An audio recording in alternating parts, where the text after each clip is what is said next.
Hello everyone, ఈరోజు నేనైతే రవ్వ దోశ చేసుకుంటున్నాను. దానికోసం ఒక బౌల్లో 1 కప్పు సూజీ రవ్వ యాడ్ చేస్తున్నాను. బొమ్మ రవ్వ అండి. తర్వాత 1/2 కప్ వచ్చేసి రైస్ ఫ్లోర్ యాడ్ చేస్తాను. తర్వాత 1/4 కప్ వచ్చేసి మైదా యాడ్ చేస్తున్నాను. దీంట్లో నేను ఫస్ట్గా అదే బౌల్తోనే పెరుగు యాడ్ చేస్తాను, 1/2 కప్పు. తర్వాత కొంచెం సాల్ట్ యాడ్ చేస్తున్నాను. తర్వాత దీంట్లోకి కొత్తిమీర తరుగు, జీలకర్ర తగినంత యాడ్ చేస్తున్నాను. తర్వాత కరివేపాకు తరుగు, తర్వాత గ్రేట్ చేసుకున్న అల్లం, 4 టేబుల్ స్పూన్ వచ్చేసి గ్రేట్ చేసుకున్న క్యారెట్, దీంట్లోకి 1 పచ్చిమిర్చి ముక్కలు యాడ్ చేస్తున్నాను. తర్వాత 1 గ్లాస్ వాటర్ యాడ్ చేసుకొని ఫస్ట్ మంచి మిక్స్ చేస్తున్నాను అనమాట.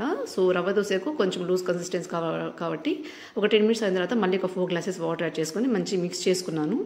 ఇప్పుడు ఈ మిక్స్చర్ చూసారు ఇలాగా మధ్యలో ఉండాలన్నమాట. తర్వాత వేడివేడి పెనం మీద కొద్దిగా ఫస్ట్ ఆయిల్ అప్లై చేశాను అనమాట. తర్వాత మనము ఈ రవ్వ దోశ బ్యాటర్ను స్పూన్తో లేకుంటే గ్లాస్లో మనం యాడ్ చేసుకోవాలి. ఫస్ట్ మనం దోశలాగా రాదండి, ఇది మంచిగా బ్రౌన్గా ఫ్రై అయ్యాలన్నమాట. ఆ తర్వాత మనకు ఈ రవ్వ దోశ ఈజీగా ఫ్లిప్ అయిపోతుంది అనమాట. చూసారు ఈ విధంగా.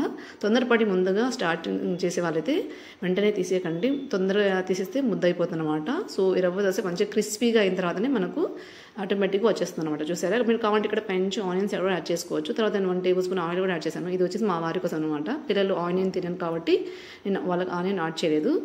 ఇప్పుడు చూసారా, ఆటోమేటిక్గా ఇది మంచిగా బ్రౌన్గా ఫ్రై అయిన తర్వాత ఈజీగా చూసారా ఇలాగా పేపర్లా లేస్తుంది అనమాట. సో చాలా ఈజీ పీజీ మెథడ్ అండి ఇది రవ్వ దోశ అయితే. ఫస్ట్ ఇంట్లో అయితే ఇంగ్రీడియంట్స్ లేవు కాబట్టి ఈ మెథడ్ని సెలెక్ట్ చేసుకొని ఈ బ్రేక్ఫాస్ట్ చేసాను అనమాట. చాలా ఈజీగా అయిపోయింది. అట్ ద సేమ్ టైం చాలా టేస్టీగా ఉంటుంది.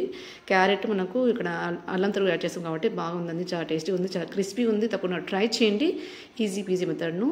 సో ఈసారి ఇలా చేసి మంచిగా అయినా ఎంజాయ్ చేశాను అనమాట నేను, మా పిల్లలు. మా వీడియో మీరు నచ్చితే like, share, comment and subscribe చేసుకోండి. Thanks for watching.